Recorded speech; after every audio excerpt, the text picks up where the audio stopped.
Pessoal, nós vamos seguir com as nossas dicas a respeito da relação trabalhista, dos funcionários com as suas empresas, em tempos de coronavírus e toda essa insegurança, instabilidade que isso está gerando, muitas empresas fechando temporariamente ali o atendimento ao público e necessariamente tendo que dispensar seus colaboradores, mas o que fazer? Nós falamos nos vídeos anteriores que proximamente viria mudanças de legislação para tratar sobre essa relação temporária que vai acontecer. E o governo federal ontem publicou a medida provisória 927, datada de 22 de março de 2020, que traz aí vários tópicos, são tópicos emergenciais, mas que ao nosso ver pode gerar e esclarecer muita dúvida e pode gerar muita nova informação aí para o público como um todo, tá? Nós vamos nos próximos dias aí levar bastante informação sobre essa MP 927 e imagino outras que poderão vir aí nos próximos dias, tá bem? Então vamos lá, MP 927, o foco dela é a preservação do emprego e da renda. Então tudo que se faz com base pautado na MP 927 precisa necessariamente levar em conta esse objetivo, que é a preservação do emprego e da renda. Está previsto no artigo 1º da MP. Tá? Com a durabilidade, por quanto tempo essa MP dura, por quanto tempo ela produz efeito. Aí o parágrafo único desse artigo 1º diz que a duração da MP é enquanto durar o estado de calamidade pública, que foi instituído pelo decreto 06 de 2020. A princípio até 31 de dezembro de 2020.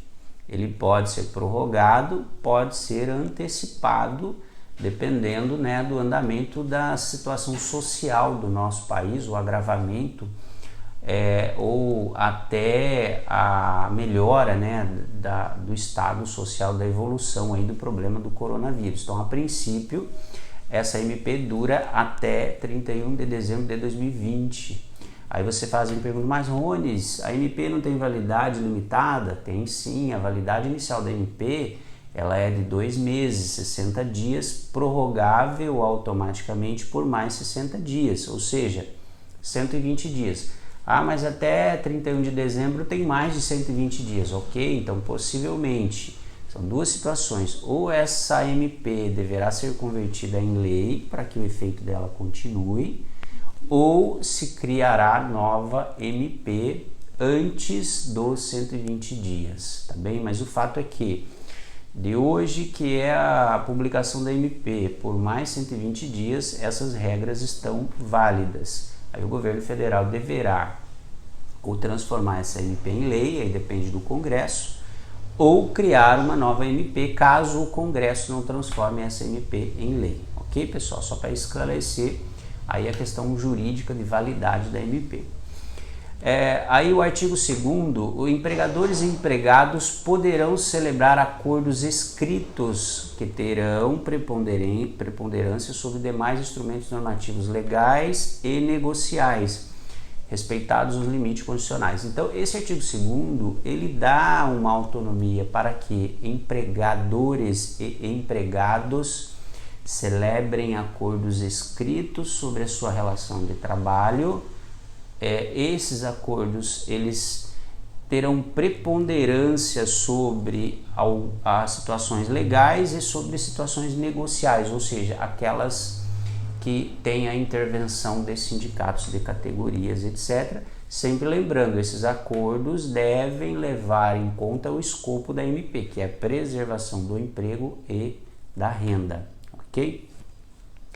Artigo 3º, pessoal, e aí eu começo a falar dos primeiros tópicos objetivos que a MP introduz, e vou dividir em vários vídeos, porque são vários tópicos, mas o primeiro dele que eu quero aproveitar e falar sobre o teletrabalho. O que é o teletrabalho? Mais conhecido também como home office, o trabalho em casa, que é a possibilidade de o empregador oferecer ao seu funcionário a condição de fazer o trabalho remoto. É claro que isso tem limitações, né? Então o operário de uma indústria ou o trabalhador do comércio não vai poder realizar o seu trabalho home office, exceto aqueles de rotinas administrativas, etc. Os prestadores de serviço, ok, né? Poderão sim realizar esse trabalho em casa, o teletrabalho ou home office, beleza? E vamos falar aí sobre situações pontuais sobre o teletrabalho, tá bem, pessoal? Então vamos lá. A primeira coisa que a MP traz é que independe de acordo individual ou coletivo, tá? Então, o empregador poderá instituir o teletrabalho ao seu funcionário, o trabalho em casa, por ato unilateral. Ele pode sim, de vontade dele, sem necessariamente consultar o seu funcionário ou elaborar acordo escrito com ele, determinar que a partir de tal data ele passará a executar o seu trabalho em casa, o home office. Ok, pessoal?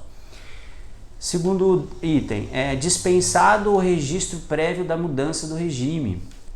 Então você não precisa registrar na carteira de trabalho, enfim, fazer as alterações do contrato de trabalho de forma prévia. Você pode fazer direto, instituir direto o teletrabalho, o trabalho em casa, sem que tenha que passar por esse procedimento de ajuste do próprio contrato de trabalho. Ok, pessoal? Aí uma outra informação. A notificação do empregado com antecedência mínima de 48 horas, ou seja, eu não posso chegar para o meu colaborador hoje e dizer amanhã você já vai fazer o home office. Não, precisa de uma notificação com tempo mínimo de 48 horas para que o colaborador também, né, se prepare para essa situação nova, ok? São 48 horas, portanto, 2 dias. Outro item, o empregador poderá ceder os equipamentos e infraestrutura em regime de comodato, tá? Ok, Rones, meu funcionário vai realizar o teletrabalho, mas ele não tem na casa dele as condições mínimas necessárias, né? Equipamentos, uma internet que permita a realização desse trabalho, e aí você, empregador, pode fornecer ao seu colaborador essa infraestrutura necessária em regime de comodato. O que é o regime de comodato, gente? É um empréstimo sem cobrança de valores, é um empréstimo gratuito. O comodato é um empréstimo gratuito, sem cobrar valores do seu funcionário para que ele use o equipamento, ok, pessoal? E outra coisa, se tiver o funcionário que fazer algum serviço lá na infraestrutura na casa dele, a empresa então pode pagar por esse serviço de infraestrutura, e esse valor pago não vai contar como rendimento, tá? Valores pagos não constituirão verbas salariais. Então você pode pagar sem que isso reflita no salário do funcionário, ok, pessoal? Outra coisa, se esse teletrabalho demanda o uso de aplicativos ou programas de comunicação, isso todo mundo conhece muito bem, e a realização e o uso desses programas de comunicação e dos aplicativos extrapolar ou ficar fora da sua jornada normal de trabalho, esse uso de aplicativos fora da jornada não vai constituir o chamado tempo à disposição, né? Não vai constituir o chamado regime de prontidão e não vai constituir o chamado regime de sobreaviso, né? Que as empresas têm muito problema quando deixam um celular com o funcionário, depois de uma eventual ação trabalhista, o funcionário reclama uma verba extra dizendo que o uso desse aparelho acabava obrigando ele a ficar à disposição da empresa, e a empresa muitas vezes é condenada a pagar adicionais, horas extras ou adicionais por regime de sobreaviso. Então esse caso, e durante a vigência da MP 927, lembrando novamente que vai enquanto durar o decreto de estado de calamidade pública até 31 de dezembro de 2020, vai ter uma exceção da norma. Então o uso desses aplicativos não vai configurar tempo à disposição da empresa, ok? Outra coisa, permitido o home office ou teletrabalho para os estagiários e para os menores aprendizes, tá bem, pessoal? Então, a princípio é isso que eu gostaria de falar com vocês sobre o home office, sobre o teletrabalho.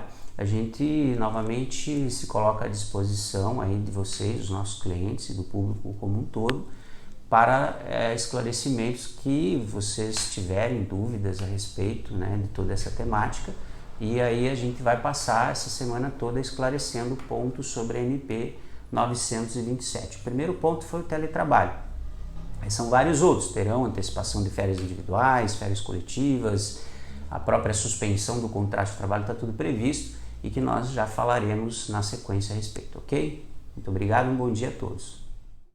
Tem muita coisa legal lá nas nossas redes sociais, então se você ainda não participa das nossas redes sociais, vá lá. Entre nos nossos perfis, curta as nossas páginas, compartilhe os nossos assuntos, nossos vídeos, deixe seus comentários, suas sugestões, eles serão muito importantes para nós.